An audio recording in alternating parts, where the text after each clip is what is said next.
l'Europe 1 Soir Week-end. 19h, 21h, Stéphanie Demureux. Quand la gauche s'attaque avec vigueur à l'immigration irrégulière, ça ne se passe pas en France, bien sûr, ça se passe au Royaume-Uni. Le gouvernement travailliste britannique va présenter sa réforme demain sur le sujet devant le Parlement.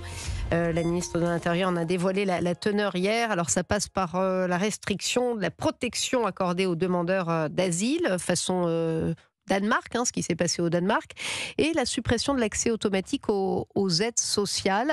Alors c'est assez amusant de voir qu'ailleurs en Europe, autour de nous, il y a une vraie prise de conscience, y compris par les gouvernements de gauche, et on sent que le débat a vraiment du mal à émerger en France. On le voit d'ailleurs à l'occasion du débat sur le budget, où ça n'a pas été prononcé une seule fois le mot immigration, Jean-Michel Salvatore.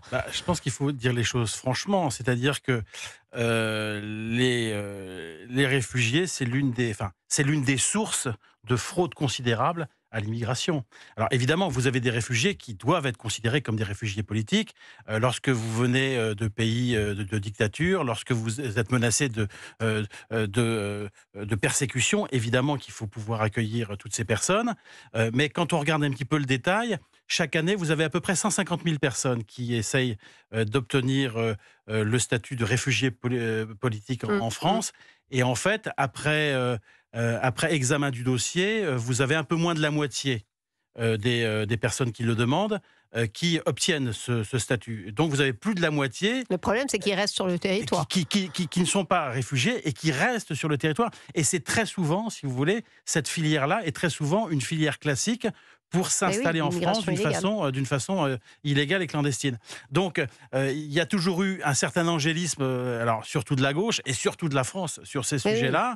France, terre d'accueil. Voilà, et là, oui, France, terre d'accueil. Et là, on retombe un petit peu on retombe un peu sur terre, alors, en Grande-Bretagne et dans beaucoup de pays européens, mais c'est vrai que dans tous ces pays-là, vous avez une gauche qui est une gauche réaliste, qui est une gauche gestionnaire, ce qui n'est pas la tradition de la gauche française. Enfin, ils n'ont pas le choix parce qu'ils voient aussi qu'ils se font un petit peu déborder. Nigel Farage, qui est issu de la droite, lui est en train de grignoter du terrain. Alors bon, en France, on est toujours dans le mépris au lieu de voir que le Rassemblement national est haut dans les sondages et les traités de cons, si j'ose dire. Vous vous souvenez d'Alain Souchon? Eh bien non, on ne prend pas la mesure. On est plutôt dans une posture de mépris, Alexandre Malafaye. Oui, mais le problème vient de loin. D'abord, vous évoquiez la gauche. Et c'est vrai que depuis les années 80, où on a dit touche pas à mon pote, globalement, on a fait une espèce d'amalgame en disant tout le monde il est gentil. C'était dans les années 80. Oui, mais ça reste, c'est très ancré dans les valeurs de ce pays, parce qu'on est toujours très droit de l'hommiste. Pays des droits de l'homme, toujours. Non, mais ça, il n'y a rien à faire, ça nous marque. Mais après, il y a une problématique qui est complémentaire, c'est que,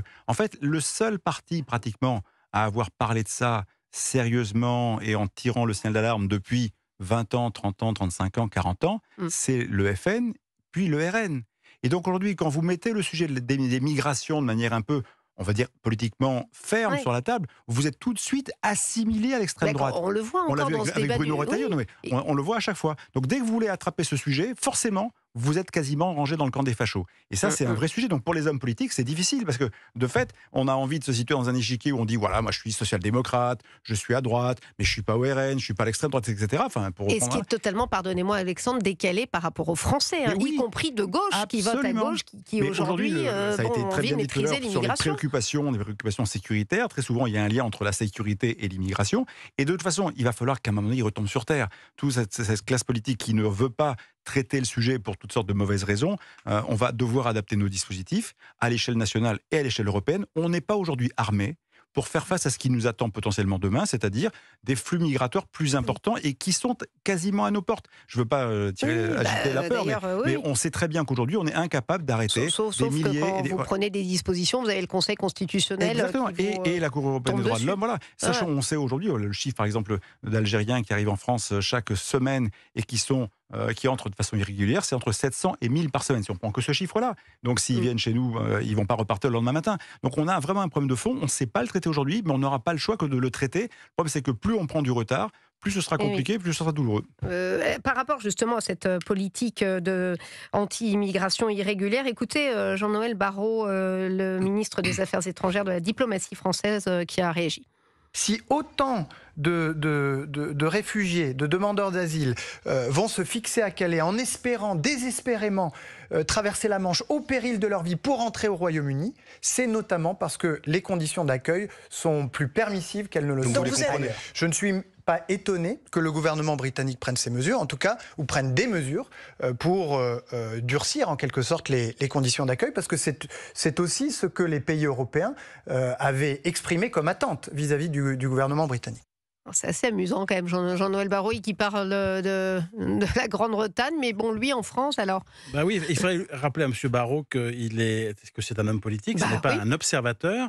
Donc ce qu'on attend de lui, c'est peut-être d'observer ce qui se passe en Grande-Bretagne, mais sans doute d'agir. Mais il faut quand même reconnaître que d'ici la présidentielle de 2027, c'est un sujet qui ne pourra pas être sur la table, parce que c'est un sujet qui est tellement éruptif, qui est tellement symbolique, que finalement, on ne voit pas avec quelle majorité on pourrait arriver à ce sujet. Mais moi, je note quand même, si vous voulez, que la France reste quand même le pays du déni de réalité. C'est vrai sur l'immigration. La France, chez les responsables politiques, parce que encore une fois, vous avez vu la pétition souhaitée par Philippe de Villiers sur l'immigration, qui a recueilli, je ne sais plus le chiffre, 1 million ou 2 millions. Non, mais ce que je veux dire par là, si vous voulez, c'est sur ce sujet, comme sur la dette, comme sur les retraites, on est toujours avec le même logiciel.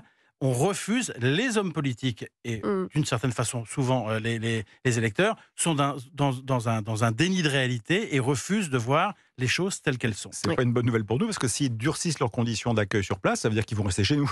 Donc je plaisante à peine, mais on devrait, au lieu de faire ce type de commentaire un peu stérile de la part de M. Barrot, on devrait dire, ok, ils le font, on devrait faire la même chose, parce qu'on a un vrai sujet, et de manière générale, on devrait être moins attractif. Non, parce qu'ils resteront à Calais. Il faut évidemment toujours faire la différence aussi entre l'immigration choisie et l'immigration irrégulière. Voilà, il y a les immigrés qui s'intègrent et qui travaillent, et voilà.